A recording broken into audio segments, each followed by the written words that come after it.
Sa ating mga balita ngayong tanghali, accreditation ng dalawang bagong transport network company sa Pilipinas aprobado na ng LTFRB.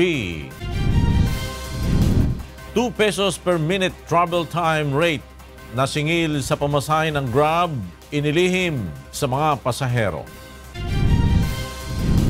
Na-aksidenteng Dimple Star Bus sa Occidental Mindoro na ikinasuwi ng 19 na tao nabili sa junk shop.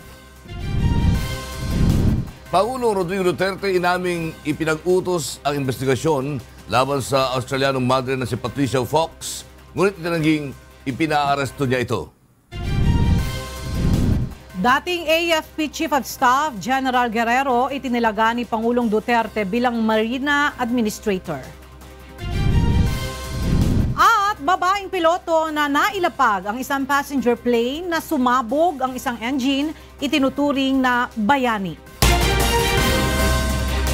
Magandang tanghali, aprobado na ng Land Transportation Franchising and Regulatory Board o LTFRB ang accreditation ng dalawang bagong transport network company sa bansa. Narito ang report ni Joan Nano.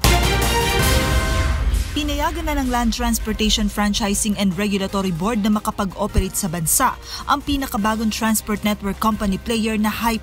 Sa abisang ipinadala ng LTFRB kahapon, kinumpirma ni LTFRB Board Member Attorney Eileen Lizada na inaprubahan na nila ang Certificate of Accreditation ng naturang TNC na epektibo sa loob ng 2 taon. Bukod sa Hype, kasama rin sa mga inaprubahan ng Otto.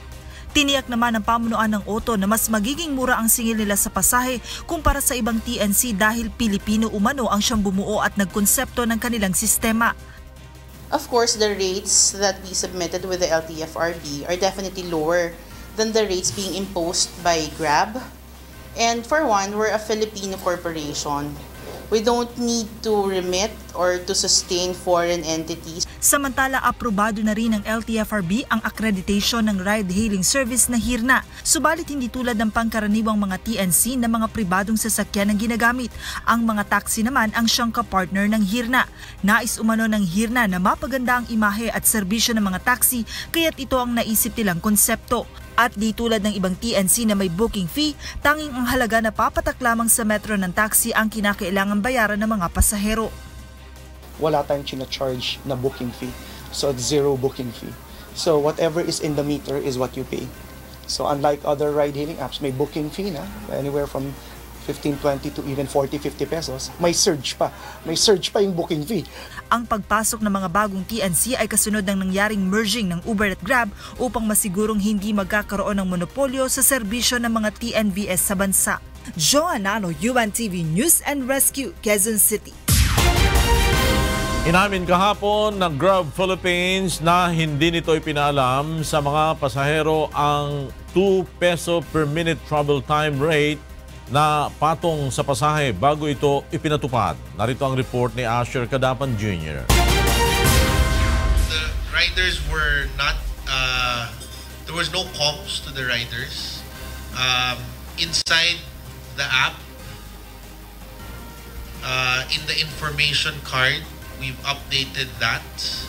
But when we raised the 2 pesos, it wasn't included yet. So, hindi namin nailagay or na-communicate. Kinumpirma kahapon ni Grab Philippines Country Head Brian Koo na ipinatupad nila ang 2 peso per minute travel time rate lingid sa kaalaman ng mga pasahero. Ang naturang fare structure ang sinasabing umano'y iligal na ipinapataw ng Grab sa kanilang mga pasahero o ang tinatawag na overcharging.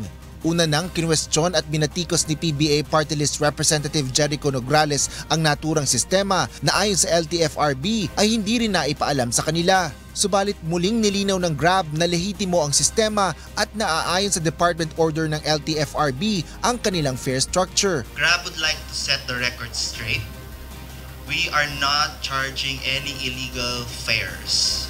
Paliwanag pa ng mga ito, kinakailangan nilang maipatupad ang 2 peso per minute travel time upang makabawi sa kita ang kanilang mga driver at operator, lalo't matindian nila ang problema sa traffic. Dumipensa rin ang Grab sa mga reklamo na kumakalat ngayon sa social media sa umano'y pahirapang booking at mas mataas na singil sa pamasahe. Hindi nila ito maiiwasan dahil mas lalo pang tumaas ang demand simula nang huminto na ang operasyon ng Uber. But demand went up sharply, sharper than supply. 70%, 70, compared to a 40% increase in supply. Kulang pa rin ang cars to meet the demand. Tiniyak naman ng Grab na mahigpit nilang minomonitor ang performance ng kanilang mga driver at sinigurong papatawan ng kaukulang disiplina ang sinumang mapapatunayang nagsasamantala sa mga pasahero. Asher Cadapan Jr., UNTV News and Rescue, Philippines. Inamin ng may-ari ng Dimple Star Bus na nabili lamang sa junk shop ang bus na naaksidente sa Occidental Mindoro na ikinamatay ng 19 noong March 20, 2018. Sa pagdinig ng LTFRB kahapon, sinabi ni Hilbert Napat na pinalitan lamang niya ang ilang bahagi ng bus at pininturahan upang magmukhang bago. Nagtataka naman ang LTFRB kung paanong nakapasa sa Motor Vehicle Inspection ng LTO ang naturang bus at pinayagang pumasada sa kabila ng pag-amin ng operator na nindigan ng LTFRB na suspendido pa rin ang operasyon ng Dimple Star. Ipagpapatuloy ng LTFRB ang pagdinig sa kaso ng Dimple Star sa May 30. Bubuo ng Technical Working Group ang Department of Agriculture at Department of Trade and Industry upang pag-aralan ng presyuhan ng bigas sa bansa. Ay kay Agriculture Secretary Manny Piñol, layunin nito na maiwasan ang overpricing at mapagsamantalahan ang mga mamimili. Sa pag-iikot kahapon ng DA at DTI sa palengke, may ilang klase ng bigas na may mahigit pa sa 60 pesos ang kada kilo. Ay kay Piñol, dapat ay matukoy din at malagyan ng mga palatandaan ang mga bigas, lalo na ang mga imported kung saan nagagaling ang mga ito. Sa bubuing mekanismo ay malalaman ang kalidad at katumbas na presyo ng bigas hanggang sa makarating ito sa consumer. Samantala maglalagay naman ng mga CCTV ang DA sa mga NFA warehouse at GPS sa mga truck na pumapasok at lumalabas sa imbakan ng NFA. Ayon sa kalihim, magiging mahigpit sila sa pagmumonitor sa inventaryo ng bigas ng NFA kung saan ito napupunta upang maiwasan ang diversion ng supply. Idalaga ni Pangulong Rodrigo Duterte bilang bagong Administrator ng Maritime Industry Authority o Marina ang dating Chief of Staff ng Armed Forces of the Philippines na si General Ray Guerrero. Narito ang report ni Rosalie Cos. Pinagre-report na sa susunod na linggo ni Pangulong Rodrigo Duterte ang dating pinuno ng Sandatahang Lakas ng Pilipinas na si General Ray Guerrero bilang tagapanguna ng Maritime Industry Authority o Marina. Ayon sa Pangulo, matagal nang bakante ang posisyon matapos niyang tanggalin ang dating pinuno nito dahil sa umano'y junkets.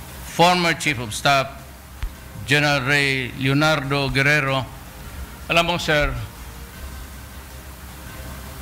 matagal nang bakante yan I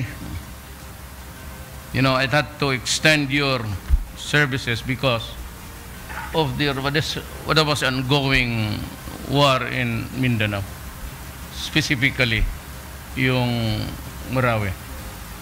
Kaya yung Marina, yung director, ang silya doon, multo na ang nakaupo. It's about time na you report to that office by next week.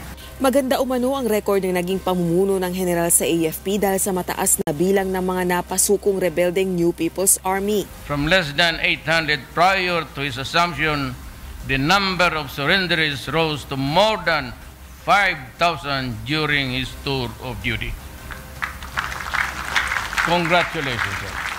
Matatanda ang pinalawig din ng punong ehekutibo ang termino nito dahil sa clearing operations at rehabilitation sa Marawi City. Hahalili naman kay Guerrero bilang ika-50 AFP Chief of Staff ang dating pinuno ng Western Mindanao Command na si Lieutenant General Carlito Galvez at tiwala itong maipagpapatuloy ang mga accomplishments sa AFP. I am confident that the AFP will continue to move forward in the right direction under the leadership of our new Chief of Staff, Lieutenant General Carlito Galvez. Rosa Licoz, UNTV News and Rescue, Camp Aguinaldo. Maigpit na ang ipinatutupad na seguridad sa loob ng Campo Crame kaugnay ng isasagawang change of command sa Philippine National Police ngayong araw. Nasa telepono si Lea Ilagan kaugnay ng balitang yan. Lea. Magandang tanghali sa Ilakay, alas 2 ng hapon, nakatakdang ilipat ni outgoing PNP Chief, Police Director General Ronald Bato de la Rosa ang kanyang 4-star rank kay incoming PNP Chief, Police Director Oscar Albayalde. Ang dalawa ay parehong mula sa PMAC Nagtala Class of 1986. Si Albayalde ang pinili ng Pangulo na papalit kay de la Rosa matapos ang 3 buwang extension. Si Albayalde ang ika-22 hepe ng pambansang pulisya. Tinagurian siyang people's person dahil sa magiliw at down-to-earth na ugali o mapagpakumbaba. Ang general, ang kasalukuyang hepe ng National Capital Region Police Office na siyang nangasiwa sa seguridad ng ASEAN Summit at iba pang malalaking okasyon sa Metro Manila. Ang change of command ceremony ay pamumunuan ni Pangulong Rodrigo Duterte, kaya naman mahigpit na ang seguridad na ipinatutupad dito sa loob ng Campo Crame. Isinara na ang exit sa EDSA Gate ng kampo at nakakalat na rin ang mga tauhan ng PNP Task Force Disiplina upang magbantay. Balik sa Ilakay. Maraming salamat, Lea Ilagan mula sa Camp Crame. Formal na nga manunumpa mamaya si NCRPO Chief Police Director Oscar Albayalde bilang bagong hepe ng pambansang pulisya. Kilalanin natin kung sino si incoming PNP Chief Oscar Albayalde sa report na ito ng ating kasamang Lea Ilagan. Hindi taga Davao at hindi na-assign sa Davao ang ika-22 pinuno ng pambansang pulisya. Si incoming PNP Chief Police Director Oscar Albayalde ay tubong San Fernando, Pampanga at ipinanganak noong November 8, 1963. Bunso siya sa 5 magkakapatid at masasabing siyang sumunod sa yapak ng kanyang ama na naging kawal ng hukbong panghimpapawid ng Pilipinas.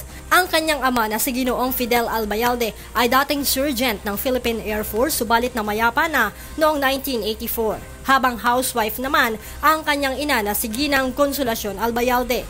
Naisa na niyang maging inhenyero ngunit dahil sa salat sa salapi, ang kanyang ama ang nag-fill out ng application form upang makapasok siya sa Philippine Military Academy. Nagtapos siyang cum laude sa PMAC Nagtala Class of 1986 kung saan mista niya si outgoing PNP Chief Police Director Ronald Bato de la Rosa. 5 taon si Albayalde sa Special Action Force kung saan nahubog ng husto ang kanyang disiplina. Humawak ng iba't ibang posisyon sa Regional Police Office 3 hanggang maging Provincial Director ng Pampanga. Na-assign siya sa Directorate for Plans sa Campo Crame bago siya naging NCRPO Chief. Dahil sa husay sa trabaho, 58 medalya ang kanyang natanggap kabilang ang Gold Cross Medal. Si incoming PNP Chief Police Director Oscar Albayalde ang punong abala sa seguridad sa buong Metro Manila at maging noong ASEAN Summit. Ngunit mamaya sa pag-upo niya bilang ika-22 pinuno ng pambansang pulisya, pamumunuan niya ang nasa 190,000 uniformed at non-uniformed personnel ng PNP. At hindi lamang ang buong Metro Manila ang babantayan niya kundi buong bansa. Si Albayalde ay tinaguri ang people's person dahil sa kanyang maayos at magiliw na pakikipag-usap. Ang susunod na chief ng PNP ay mayroong 3 anak na lalaki at nag-iisang anak na babae sa kanyang may bahay na si Sherilyn Albayalde. Sa pag-upo ni Albayalde bilang pinuno ng pambansang pulisya, magpapatupad siya ng balasahan sa ilang key positions ng PNP. Papalit sa kanya bilang NCRPO Chief si Police Director Camilo Cascolan na mula sa Directorate for Operations. Papalit naman kay Cascolan si Pro 4A Regional Director Mao Aplasca. Si QCPD Director Police Chief Superintendent Guillermo Eliazar ang magiging Regional Director ng Pro 4A kapalit ni Aplasca. Habang ang Deputy Director ng Directorate for Intelligence na si Police Chief Superintendent Joselito Esquivel ang papalit kay Eliazar bilang pinuno ng Quezon City Police District. Lea Ilagan, UNTV, News and Rescue, Camp Crame. Inamin ni Pangulong Rodrigo Duterte na siya ang nag-utos sa Bureau of Immigration na imbestigahan ang Australian nun na si Patricia Fox. Narito ang report ni Rosa Licoz. Disorderly conduct, Ito ang dahilan ni Pangulong Rodrigo Duterte kaya niya ipinag-utos na maimbestigahan ang Australian missionary na si Patricia Fox. Ito ang inahayag ng Pangulo sa kanyang talumpati sa change of command ng Armed Forces of the Philippines sa Camp Aguinaldo kahapon, kung saan formal na nanumpa si Lieutenant General Carlito Galvez bilang bagong AFP Chief of Staff kapalit ng nagretirong si General Leonardo Guerrero. And I take full responsibility, legal or otherwise, for this incident. I ordered her to be investigated, not deported at once, not arrested, but to invite her to an investigation for a disorderly conduct. Dapat daw ay ang sariling bansa ng Australia na ng kanyang tuligsain dahil sa pagtanggi sa mga refugee na naghahanap ng kanlungan dahil sa gyera sa kanilang mga bansa at asikasuhin ang sariling gusot sa kanilang bakuran. May human rights violation kayo mas grabe. Buti dito, kriminal ang pinapatay ko, kayo. Men, women, and children seeking sanctuary. Under the heat of the sun and in the coldness of the night,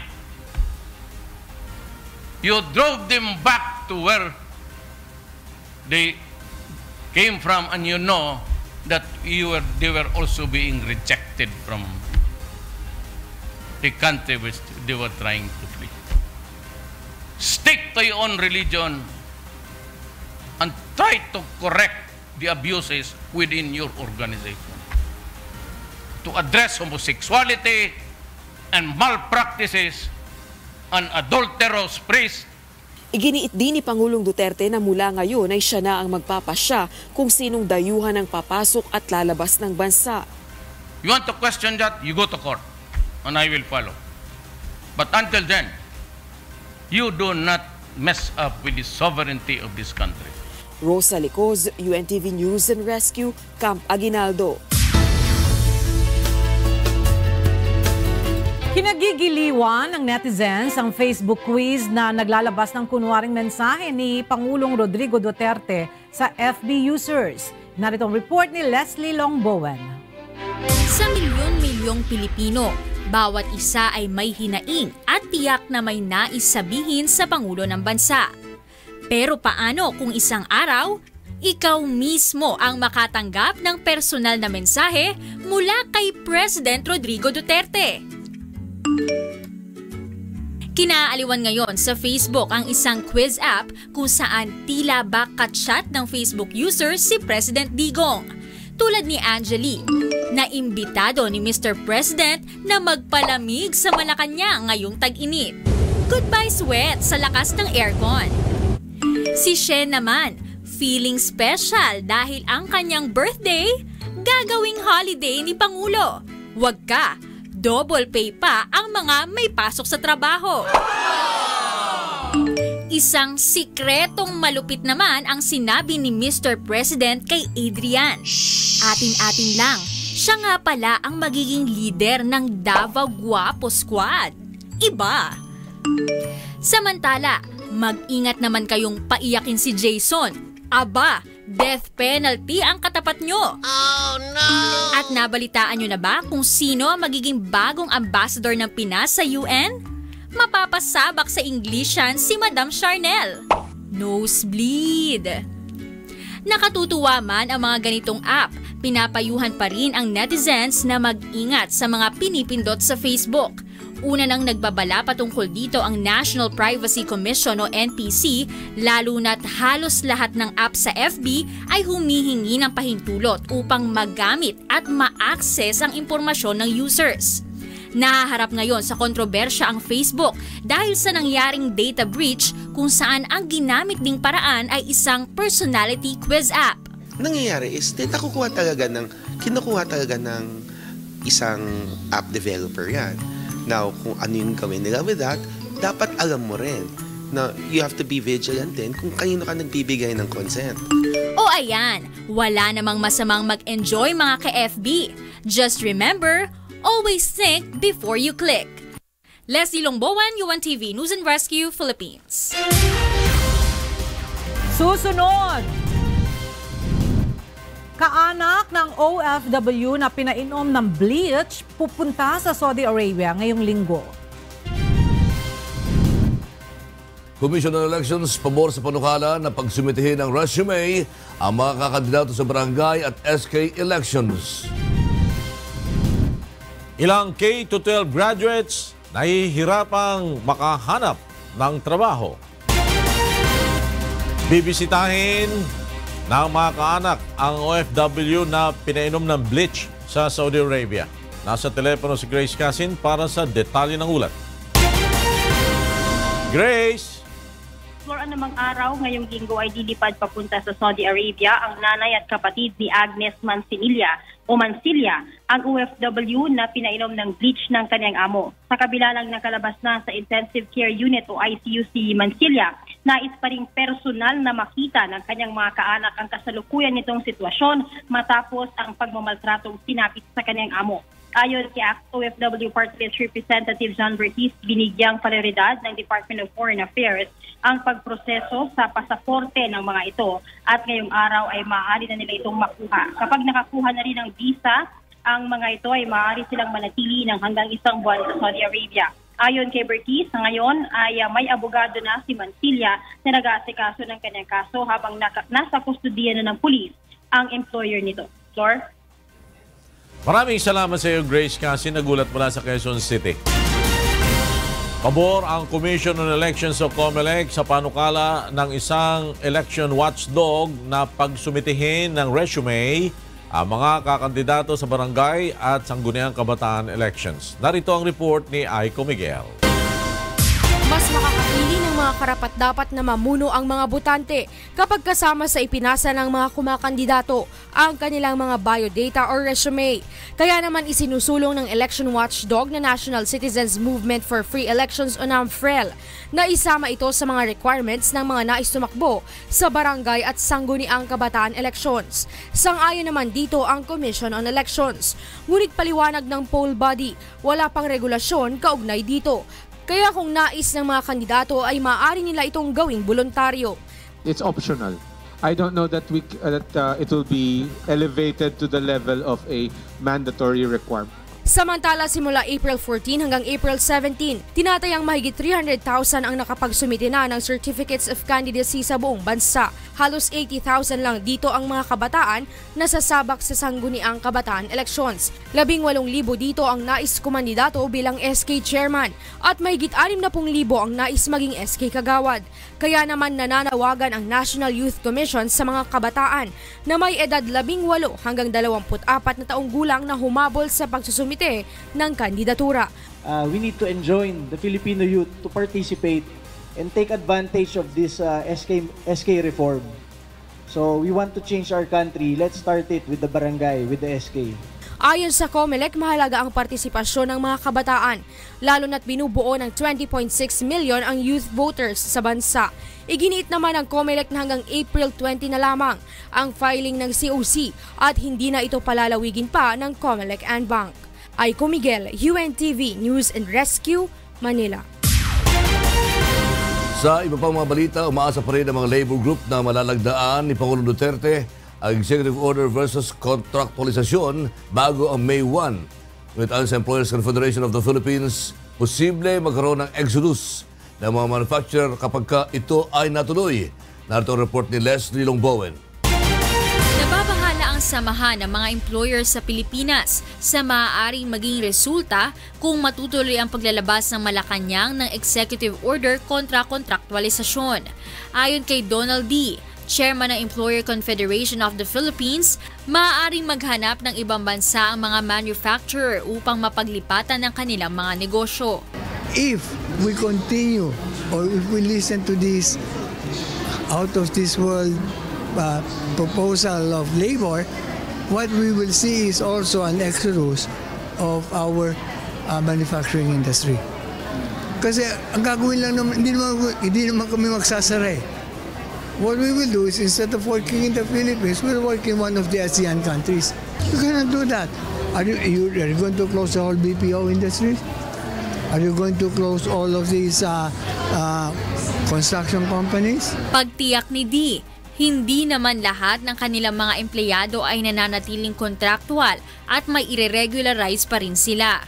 Ngunit ang grupo ng mga manggagawa, Patuloy na umaasang malalagdaan ni Pangulong Rodrigo Duterte ang Executive Order kontra contractualization bago ang May 1 Labor Day.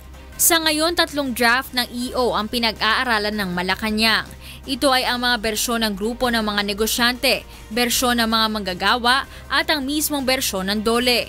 Umaasa ang Associated Labor Union Trade Union Congress of the Philippines o ALU-TUCP na kung i-consolidate ng Pangulo ang 3 bersyon, maisasama ang mga isinusulong nilang probisyon sa lalagdaang executive order. Yung mga, for example, yung mga nasa hotel and restaurant industry, mag-identify sila kung ano-ano yung mga job na pwedeng contractual.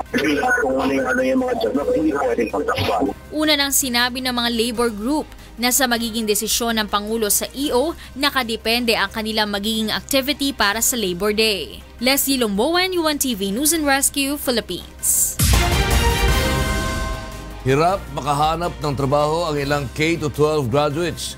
Pero may payo naman sa kanila ang Department of Labor and Employment o DOLE upang matanggap sa trabaho.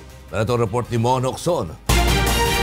Parehong kumuha ng kursong Food and Beverage Services si Rafael at Joycelyn sa K-12 program. Kabilang sila sa mahigit 600,000 graduate ng K-12 program ng pamahalaan. Pero ang isa sa ikinakadismaya ni Rafael ay hindi siya natanggap sa ina-applyang restaurant, kaya sinubukan niya mag-apply sa call center. Habang natanggap naman si Joycelyn sa ina-applyang catering service. Ang alam po nila kasi ng mga naghahanap po is mga college. Ang tingin din ng iba po sa amin is high school lang yan, ganun. Kaya imbes na nakakapag po kami, mahirap din po kasi kami maghanap nung pag-OJT yan kasi ang turing sa amin ng iba po na pinag-applyan po namin is high school student. Hindi ko ramdam na kailangan kong sabihin na kaya ko po yan, just trust me. Parang nagpakatotoo na lang po ako na dumaan ako sa tamang proseso. So maybe by that, kailangan ako ng company nyo. So parang doon ko lang po dinaan. Ayon sa Department of Labor and Employment, malaki ang maitutulong ng K-12 upang makapagtrabaho na ang nagtapos na estudyante. What is important is na-bridge natin yung gap in terms of basic education natin from 10 years to 12 years. Kasi yun yung kulang natin at the international labor market. Para sa mga bagong graduate na gustong magtrabaho, subalit walang job experience, ito ang payo ng DOLE. Pwede nilang sabihin sa prospective employers that they are willing to undergo training doon sa company para ma-build at ma-hone yung skills nila. Pinayuhan rin ng DOLE ang mga fresh graduate na maging confident sa mga job interviews. Huwag silang mahihiya kasi yun yung nakikita namin pagka nag-a-apply sila ng trabaho. Pag tatanungin mo, anong ina-applyan mo? Bakit dito kang kumpanya pumipila? They cannot answer. Dapat they should be sure about what they are applying for and be confident. Pero para kay Rafael at Joycelyn, plano nilang ituloy ang kanilang pag-aaral, lalo na at mayroong free college program ang pamahalaan. Matapos ang kolehiyo, tiwala ang dalawa na makakakuha na ng mas magandang trabaho. Mon Hocson, UNTV News and Rescue, Quezon City. Iginawad ni Pangulong Rodrigo Duterte ang Medal of Valor sa 42 commandos ng Special Action Force na nasawi sa nangyaring Mama Sapano encounter noong 2015. Ang PNP Medal of Valor ang pinakamataas na parangal na ibinibigay sa isang pulis. Narito ang ulat ni Victor Cosare. Itinuturing na isa sa malagim na bahagi ng kasaysayan ng bansa ang nangyaring Mama Sapano encounter noong 2015 kung saan 44 na commandos ng Special Action Force ang nasawi sa engkwentro.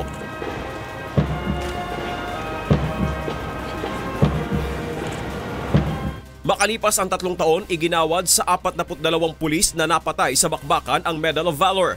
Ang Medal of Valor ang pinakamataas na parangal na maaaring ibigay sa isang pulis na nagpakita ng natatanging katapangan at sakripisyo sa pagganap ng tungkulin. Mismong si Pangulong Rodrigo Duterte ang nanguna sa conferment ng PNP Medal of Valor na tinanggap ng mga naiwang kamag-anak ng SAF Commandos. It comes late, but better late than never. Una nang iginawad ang Medal of Valor sa dalawang nasawing SAF trooper sa panahon ni dating Pangulong Benigno Aquino III. Bukod sa Medal of Valor, ipinagkaloob din sa SAF 44 ang Order of Lapu-Lapu Magalong Medal. Ang Magalong Medal ay ibinibigay sa mga opisyal at tauhan ng pamahalaan na nagpakita ng extraordinary service kaugnay ng isinusulong na kampanya o advokasya ng Pangulo. Their extraordinary display of bravery during the fateful operation does not just qualify them to receive their highly coveted decoration. It makes them worthy to be called as heroes. We therefore recognize their heroism so they may inspire other men and women in uniform to also demonstrate the values of service, honor, and justice in all pursuits. Ayon sa Pangulo, hindi mawawalang kabuluhan ang sakripisyo ng SAF 44. Pero ayon sa Commander-in-Chief, kahit napatay sa engkwentro ang isa sa itinuturing na most wanted terrorist sa mundo na si Zulkifli Binhir alias Marwan, malayo pa ang kailangang tahakin para makamit ang pangmatagalang kapayapaan sa bansa. Subalit kumpiyansa ang Pangulo na maaabot ito dahil buo ang suporta ng pambansang pulisya sa pamahalaan para isulong ang law and order sa bansa. Victor Cosare, UNTV News and Rescue, Philippines. Hinimok ni Vice President Leni Robredo ang Korte Suprema na sundin ang batayan sa pagbilang ng boto na ginamit noong 2016 elections. Nasa telepono si Roderick Mendoza para sa detalye ng ulat. Roderick!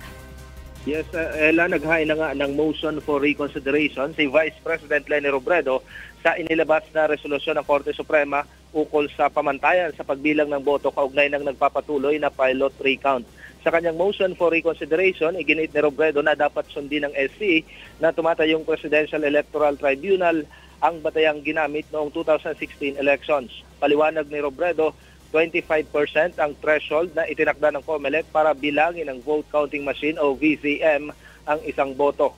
Pero sa resolusyon itong April 10, sinabi ng Korte Suprema na wala silang alam na ito ang ipinatupad ng COMELEC noong 2016 elections. Dahil sa pagkakaalam nila, 50% o kalahati dapat ng bilog ang shaded o namarkahan para mabilang ang isang boto. Kaya't bilang patunay, inilakip ni Robredo sa kanyang motion ang sulat ni COMELEC Commissioner Louis Tito Guia na nagsasaad na 25% nga ang threshold na itinakda ng komisyon. Aprobado ito ng COMELEC Anbank at natanggap mismo ng Clerk of Court ng Tribunal na si Attorney Felipa Anama.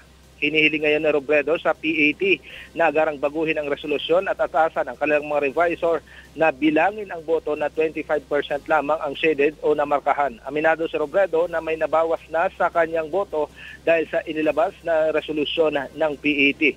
Sa isang presinto halimbawa sa bayan ng Balatan, Camarines Sur, 12 boto ang nabawas kay Robredo, ngunit walang nabawas sa boto ni Marcos. Ella? Maraming salamat, Roderick Mendoza, live na nag-uulat mula sa Manila. Nagtipon ang Bicolano supporters ni Vice President Leni Robredo upang magsagawa ng prayer rally sa Naga City. Narito ang ulat ni Alan Manansala. Halos nasa 1,000 mga Bicolano mula sa iba't ibang lugar sa Camarines Sur ang nagtipon-tipon sa Plaza Quezon sa Naga City upang mag-vigil. Ito ay bilang pagpapakitaan nila ng pagsuporta kay Vice President Leni Robredo sa kabila ng mga isyong ipinupukol dito. Nais din umano nilang iparating sa pangalawang Pangulo ang kanilang paniniwala na ito ang totoong nanalo sa Vice Presidential race noong 2016 national elections. Lalabas ang buong Naga, lalabas ang buong Bicol para ipakita, iparinig sa buong Pilipinas na ang totoong BP na nanalo ay si BP Leni at hindi kami pwedeng magpadaya at kahit anong mangyaring magkakalsada kami. Naninindigan ang mga ito na papabor sa Vice Presidente ang resulta ng isinasagawang recount sa mga balota mula sa mga lugar na inirereklamo ni 2016 Vice Presidential candidate Bongbong Marcos na nagkaroon umano ng dayaan.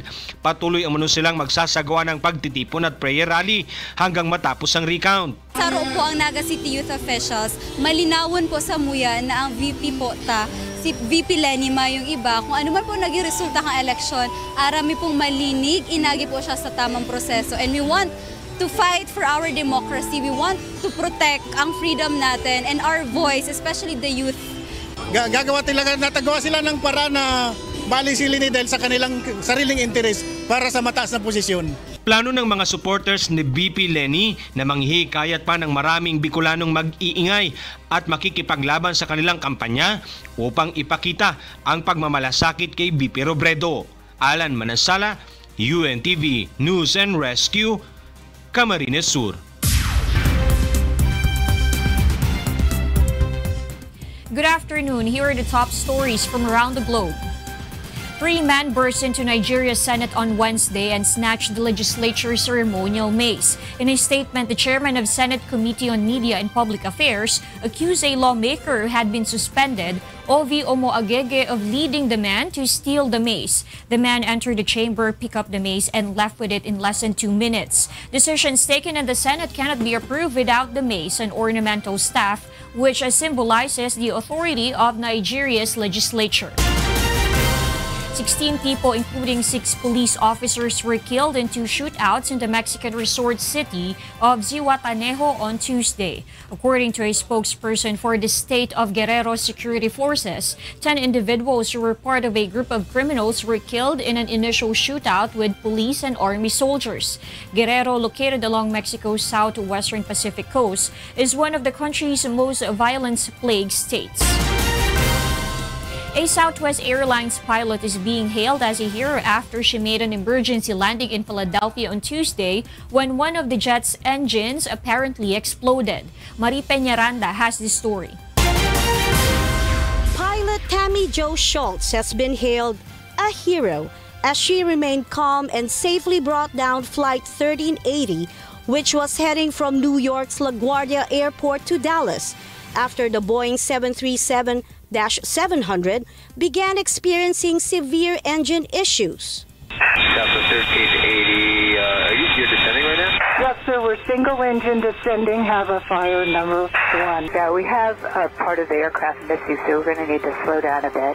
Southwest 1380, speed is your discretion. Maintain at any altitude above 3,000 feet, and you let me know when you want to turn base. After diverting the New York-Dallas flight towards Philadelphia International Airport, Ms. Schultz, 56, can be heard calmly informing air traffic control.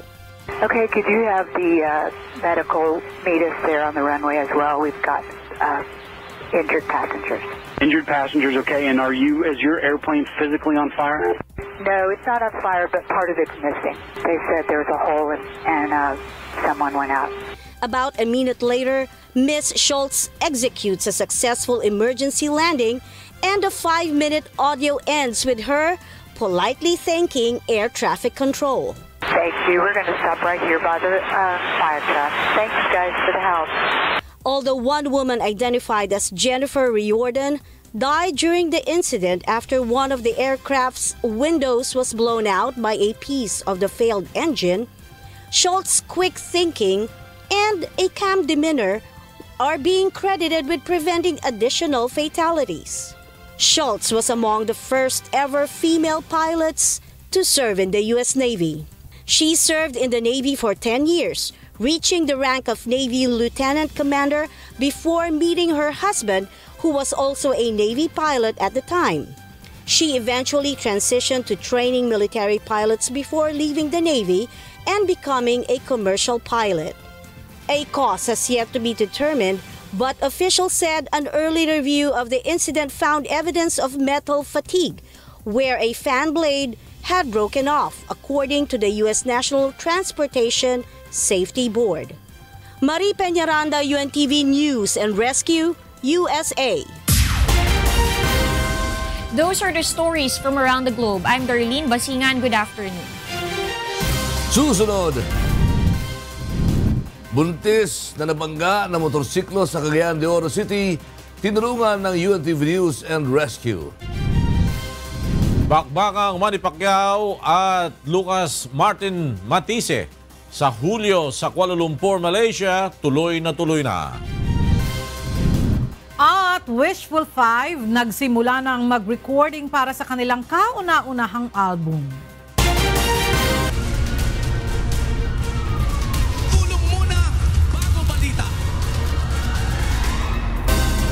Tinulungan ng UNTV News and Rescue at Bureau of Fire Protection ang isang buntis na nabangga ng motorsiklo sa Cagayan de Oro City. Narito ang ulat ni Weng Fernandez. Magkatuwang na nirespondihan ng UNTV News and Rescue Team at ng Bureau of Fire Protection ang isang babaeng buntis na nabangga ng isang motorsiklo sa kanto ng Yakapin at Rua Street sa Cagayan de Oro City pasado alas 7 kagabi. Nadatnan pa ng grupo na nakaupo sa gilid ng kalsada ang biktima na kinilalang si Rosemary Piliro. Idinadaing nito ang pananakit ng balakang at pamamaga ng kaliwang binti. Ayon sa kasintahan nito, naglalakad sa gilid ng kalsada pauwi ng bahay ng biktima nang masagi sila ng motorsiklo na mabilis ang takbo. Tinangka pa umanong tumakas ng rider ngunit naabutan ito ng mga otoridad. Agad namang nilapatan ng paunang lunas ng grupo si Rosemary at pagkatapos ay dinala na sa Northern Mindanao Medical Center. Aminado naman ang motorcycle rider na nakainom ito ng alak nang mangyari ang aksidente. Sa ngayon ay nasa kustodiya na ito ng Cogon Police at posibleng maharap sa iba't ibang reklamo. Weng Fernandez, UNTV News and Rescue, Cagayan de Oro City. Pahihintulutang mangisda ang mga taga Boracay Island kahit na umiiral ang 6 na buwang closure. Nasa telepono si Lalaine Moreno para sa balitang ito. Lalaine. Yes, Lord, magandang tanghali. Naglabas na ng update ang Department of the Interior and Local Government sa unang nilabas na final guidelines para sa 6 na buwang closure ng Boracay Island. Ilan sa mga naging revision sa final guidelines ang tungkol sa swimming area. Sa unang panuntunan sa Angot Fishing Station, piniisla lamang maaaring mag-swimming ang mga residente. Ngunit sa updated guidelines, inilipat na ito sa Station 1. Lalagyan ng buoy ang lugar upang madaling ma-identify ang swimming area. Ang isa pang pinailan ay ang probisyon tungkol sa floating structures. Mula sa dating layo na 50 kilometers, ginawa na lamang ang 10 kilometro ang distansya sa shoreline na hindi maaaring paglayuan ng floating structures. Idinagdag naman sa guidelines ang tungkol sa pangingisda sa isla. Ayon sa update na ibinigay ng DILG, maaari pa rin makapangisda ang mga residente sa anumang lugar sa isla kahit na umiiral ang 6-month closure. Ngunit ayon sa Coast Guard, kailangan pa rin na mayroong identification cards ang mga ito.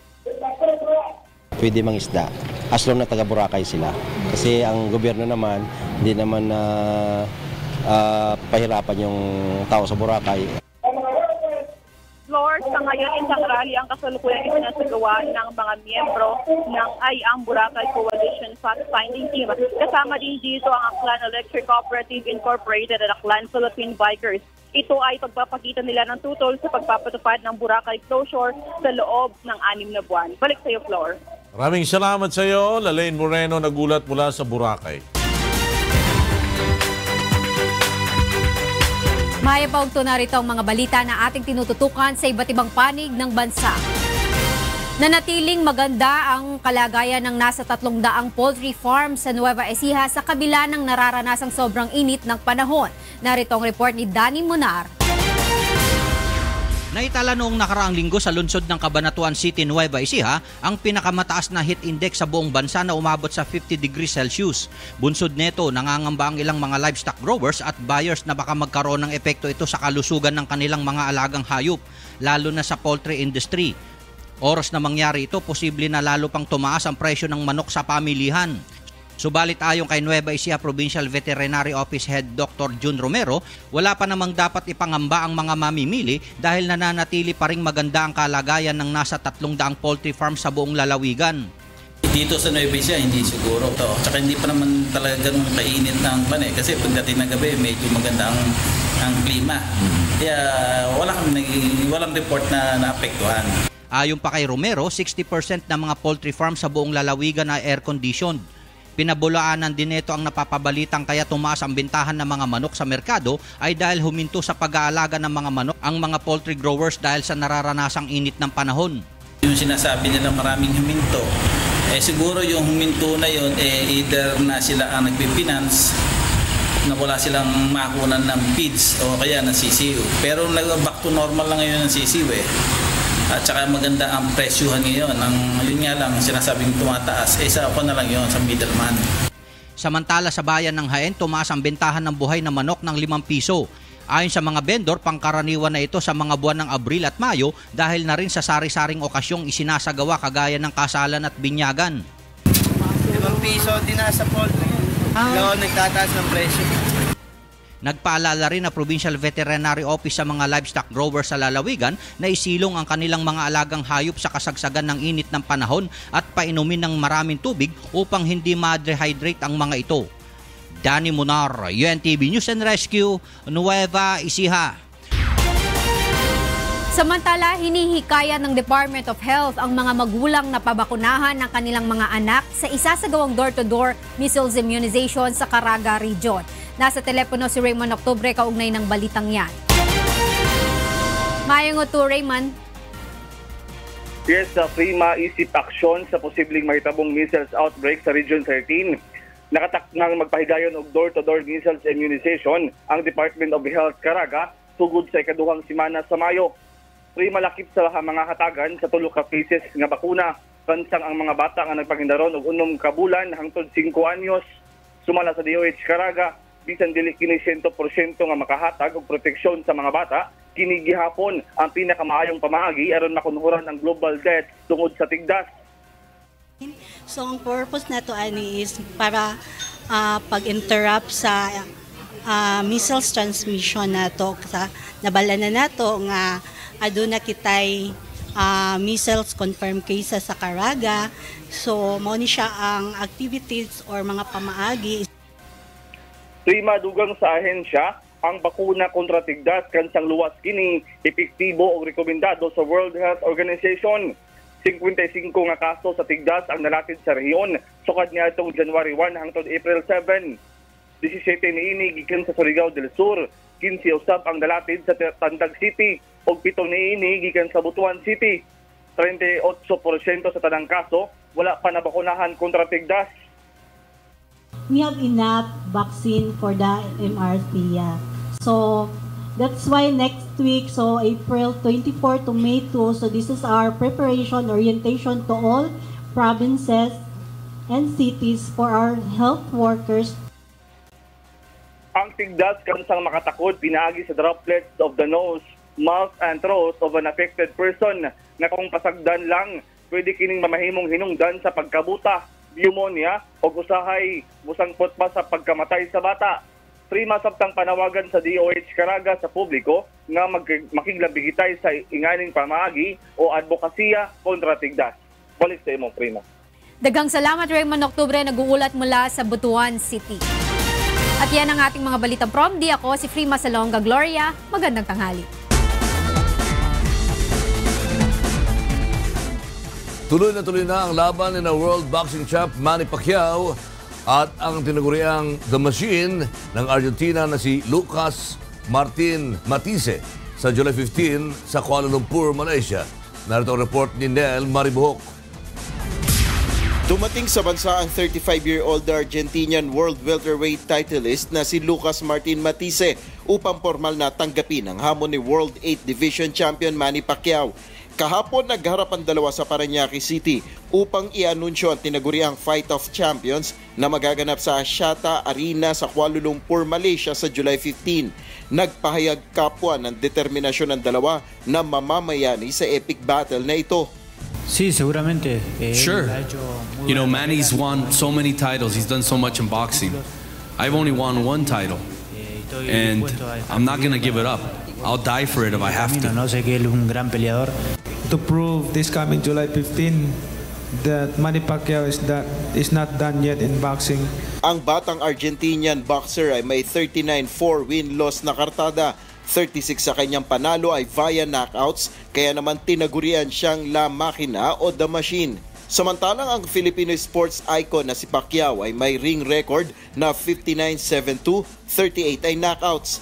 Nasungkit ni Matisse ang bakanting WBA title nang talunin via 8-round knockout win si Tewa Kiram ng Thailand noong Enero. Si Pacquiao ay huling lumaban noong July 2017 kung saan tinalo siya ni Jeff Horn via unanimous decision at naagaw ang kanyang WBO welterweight crown sa Brisbane, Australia. Kinuha ng fighting senator bilang chief trainer ang kababata niyang si Restituto Buboy Fernandez at Reyes Nonoy Neri. Sa ngayon ay wala pang desisyon si Pacquiao kung magre-retiro na pagkatapos ng laban kay Matisse. Nel Maribuhok, UNTV News and Rescue, Pasay City. Nagsimula ng mag-record ng mga awit para sa inaabangang album ang Wishful 5 ng Wishcovery. Narito ang report ni Leslie Longbowen. Matapos ang maikli ngunit well-deserved na bakasyon ng Wishful 5 after ng kanilang exciting journey sa Wishcovery, balik muli ang mga ito sa pagtatrabaho. Kahapon, sinimulan na ang isa sa malalaking proyektong inihanda para sa kanila. Ang pagbuo ng album kung saan maririnig natin ang ilan sa kanilang covers at syempre, original songs. Unang sumabak sa recording ng kanilang bagong single, sina Hazel Bartolome, Louie Ann Culala at Princess Sevillana. Yung binigay yung kanta, talagang syempre alam mong sayo, nakakatuwa na napaiyak ako, nabiyahe ako nun eh. Tapos tumawag ako sa nanay ko, sabi ko, ma, may kanta na akong akin. Nagbigay naman ang mga ito ng patikim sa kung ano ang aabangan sa kanilang original songs. Sobrang millennial, ganyan. Sobrang millennial ng tunog and parang may pagka Sarah G feels, ganun. Like, hindi biro ang mag-record ng isang upbeat song. I mean, it takes a lot of strength din sa vocals. Hoping and wishing and praying na magustuhan ng mga tao to. Kasi unang-una, relatable siya. Pangalawa, ang ganda ng melody niya. And pangatlo, yung lyrics sobrang tagos sa puso. Kasama ng Wishfuls ang composer at Wishcovery resident reactor na si Junji Marcelo na siyang nag-compose ng kanilang mga awit. Very positive naman ang hitmaker sa kinalabasan ng unang araw ng recording. Madali silang i-guide. Sabihin mo ito, bibigay naman nila. Sabihin talagang magagaling yung ating mga Wishfuls. Mayroon silang natural na musicality. It's very tough writing these songs, coming up with something that would fit each one. And I feel good now hearing them singing the song. Ay, bagay! Bukod sa original songs, kasama rin sa album ang ilang mga awiting itinanghal nila sa Wishcovery Grand Finals. Leslie Longbowen, UNTV News and Rescue, Quezon City. At yan ang mga balitang aming tinutukan at inaksyonan. Dahil sa aming pagbabalita, una ang pagkalinga sa kapwa. UNTVC News. May balita sa mga panig ng daigdig. Magandang tanghali. God bless.